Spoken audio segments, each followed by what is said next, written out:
श्री शिवाय नमस्तु। भगवान का भजन करने के लिए और कर्म का भोग भोगने के लिए। भजन करो, भोग भोगो। पूर्व में करा है, आज भोगेंगे। तो मनुष्य की देह में ही ज्ञात होता है कि हमने कुछ करा होगा, इसलिए हमको दुख मिल रहा है। हमने करा होगा तो हमको तकलीफ मिल रही है।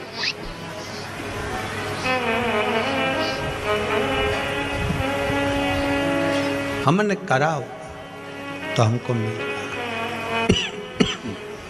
कुछ प्राप्त तो हो रहा है। खूब कमाओ। शुभ दीपावली आपको। खूब कमाओ, डटकर कमाओ, अपनी कैपेसिटी से भी ज्यादा कमाओ। जितनी आपकी सामर्थ्यता है उससे भी ज्यादा कमाओ। और मेरी मैया लक्ष्मी तुम्हारे यहां 2 पांव से नहीं, अष्ट लक्ष्मी पूरी 16 पांव से आए। हम मना नहीं करें, खूब आए। मना नहीं है, पर उस कमाई में भगवान से प्रार्थना करना कि धन आए तो अभिमान मत आने देना, अहंकार ना आए, बस इतना ध्यान रखना।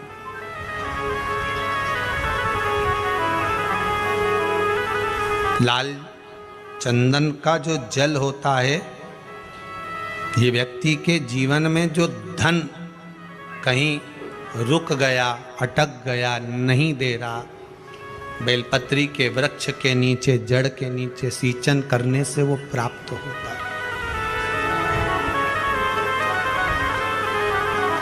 अथर्ववेद में छंदो ज्ञान उपनिषद में, दोनों में, अथर्ववेद में भी वर्णन है और महाराज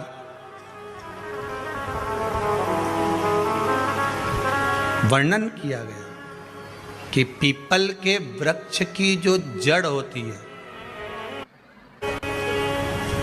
बेलपत्री के वृक्ष की जो जड़ होती है,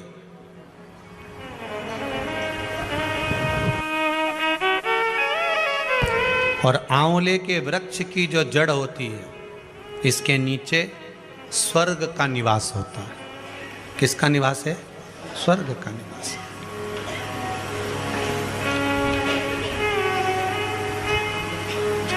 अथर्ववेद में भी कहा और छंदो उपनिषद में भी वर्णन करा।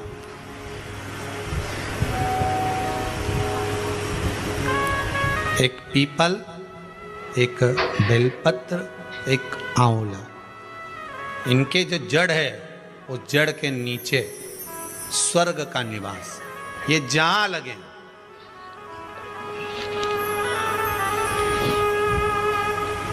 बस एक बात का ध्यान रखिए उसके लिए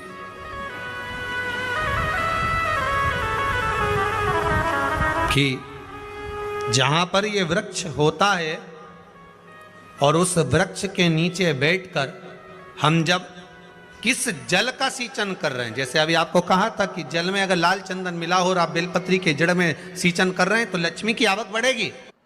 ना अटक गया, नहीं आ रहा, आएगा।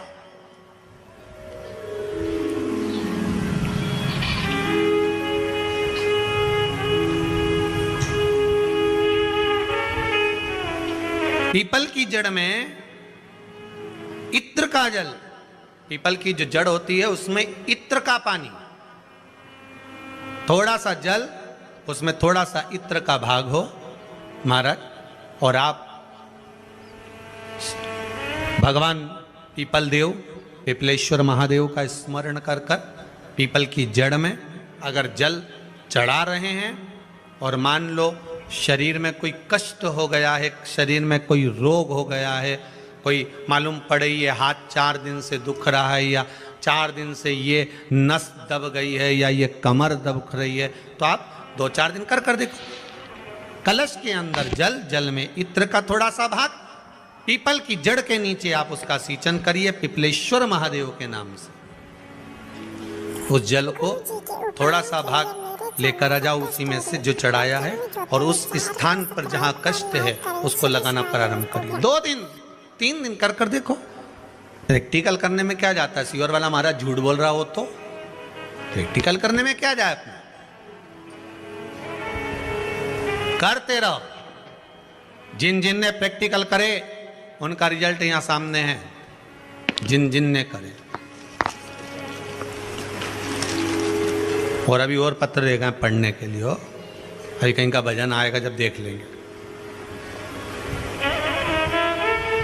करते रहो। तीसरा, महाराज आंवले के वृक्ष की जड़। आंवले के वृक्ष की जो जड़ होती है, इसके नीचे शिव महापुराण की कथा कहती है, विष्णु पुराण कहती है, स्कंद पुराण कहती है महाराज कि भगवान नारायण स्वयं इस जड़ के नीचे अपना विश्राम करते हैं महाराज, इस जड़ के नीचे। प्रयास करा करो, एक चुटकी हल्दी, कितनी? मात्र एक चुटकी हल्दी, आंवले के वृक्ष के नीचे भगवान हरि हर महादेव, कौन से महादेव हैं? हरि हर महादेव के नाम से रखकर उस पर पूर्व मुख कर कर, पूर्व की ओर मुख कर कर जल समर्पित करना प्रारंभ कर दीजिए। आप अगर प्रयास करेंगे, शुक्रवार की शुक्रवार करें या नवमी की नवमी करें, अष्टमी की अष्टमी करें, प्रदोष की प्रदोष कर लें, सोमवार की सोमवार कर लें, तो आंवले की जड़ के नीचे अगर हमने हल्दी रखकर जल का भाग समर्पित करा है पूर्वभिमुख होकर, तो अगर व्यापार नहीं चल रहा है, 1 हफ्ता हो गया बैठे हुए हो, कोई ग्राहकी नहीं है, तो एक बार करो, दूसरी बार करने जाओगे तो आप अपने आप दौड़ कर जाओगे कि मेरा 1 हफ्ते से व्यापार अच्छा चल रहा है। आप दूसरी बार करोगे तो आपको ये ज्ञान उपदेश ये प्राप्त हो जाएगा, अपने आप रिजल्ट सामने आएगा कि हाँ, हमने आंवले के वृक्ष के नीचे हल्दी को समर्पित करा था और उसको चढ़ाने के बाद हमने जो जल चढ़ाया है उसका फल हमको प्राप्त हुआ, उसका फल हमें मिला है।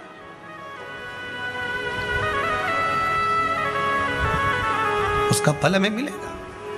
कोई भी क्रम करे, हम फिर कहेंगे, फिर निवेदन करेंगे, कुआं खोदो, एक जगह खोदो, पानी निकलेगा। कभी यहां भटक गए, कभी वहां भटक गए, थोड़े दिन यहां आ गए, थोड़े दिन कहीं दूसरी जगह चले गए, फिर तीसरी जगह चले गए, चौथी जगह चले गए, भटक रहे हैं।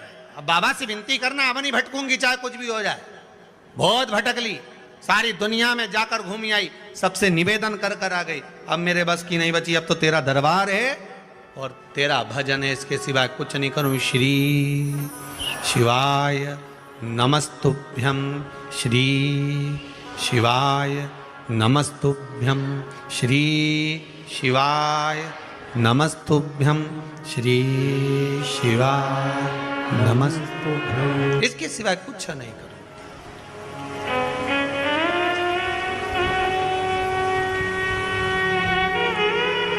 हमारा भजन मूल हो जाए। एक विदल और उत्पल 2 असुर हुए।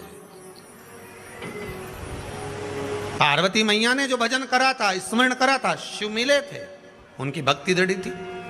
विदल और उत्पल ने एक बार माता पार्वती जी को देखकर बड़े आनंद के साथ उनकी ओर लोभित हो गए, उनकी ओर आसक्त हो गए।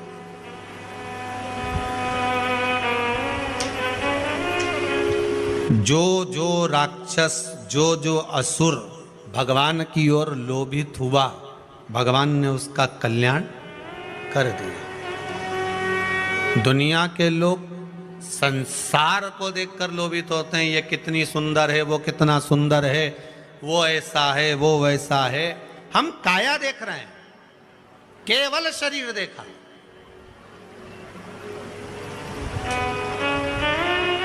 आधे से ज्यादा रिश्ते तो ये काया के चक्कर में गड़बड़ हो गए। लड़का अच्छा है, ऐसा लड़की बहुत बढ़िया है, दिखने में तो कई जोरदार।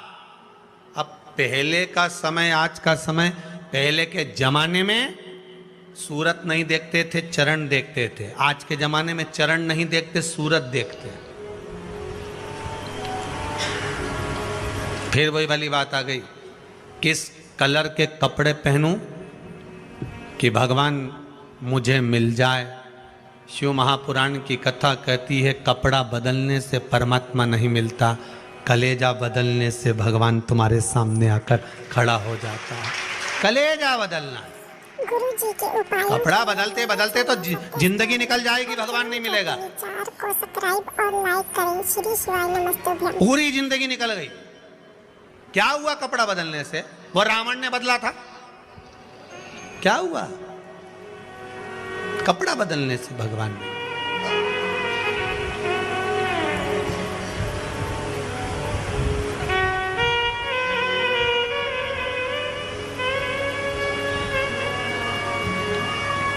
महाराज,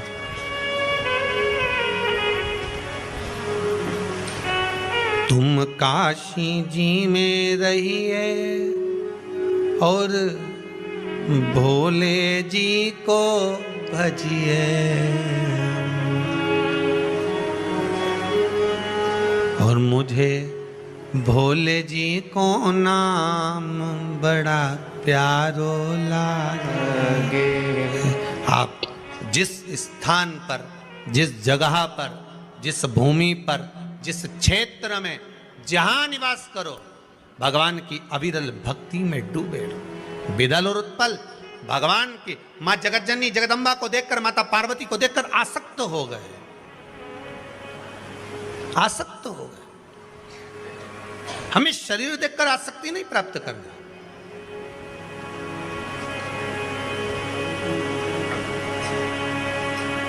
महाराज,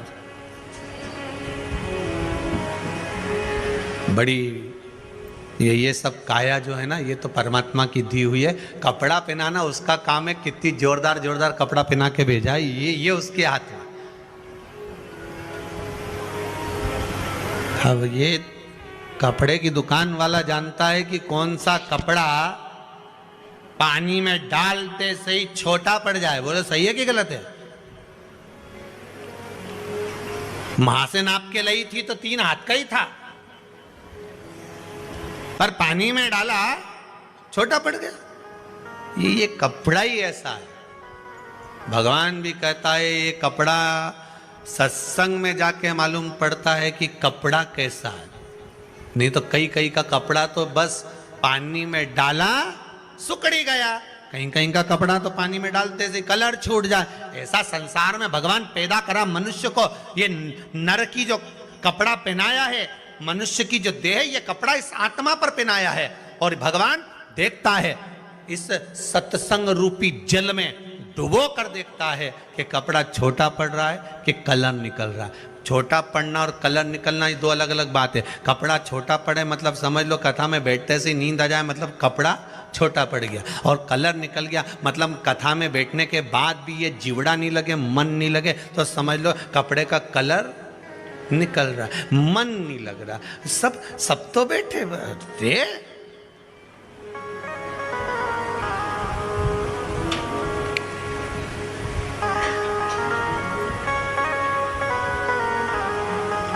हमसे ही कई लोग कहे, महाराज जी, कई महाराज उन कथा कहते हैं और आप कथा कहते हो। कई महाराज कथा के और इतना आराम से ऐसा ऐसा बोले, उन्हें भगत लोग उनकी आंख में से आंसू झड़ता फिरे, सब रोए बेचारा उन बैठ बैठ के। और तुम्हारी कथा में बापड़ा एक नहीं रोए दिन भर, बट हे करे।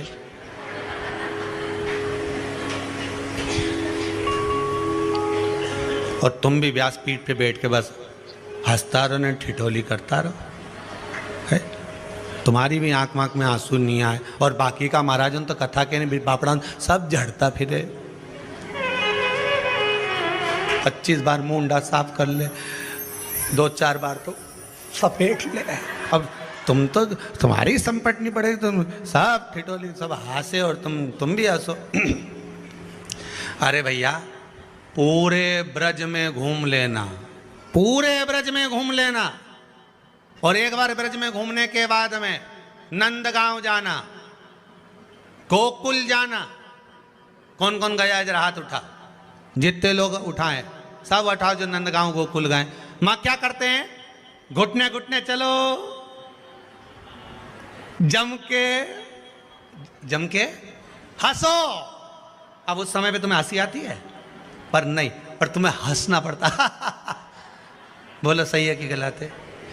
क्यों हंसाते हैं नंदगांव में, क्यों हंसाते हैं गोकुल में, क्यों हंसाते हैं ठाकुर जी के सामने? क्योंकि वो ब्रजवासियों को मालूम है पूरी जिंदगी रोने के लिए पड़ी है, मुस्कुराने के लिए तो भगवान का दरवाजा होता है। मुस्कुरा लो। सब्सक्राइब और लाइक करें श्री शिवाय नमस्तुभ्यम।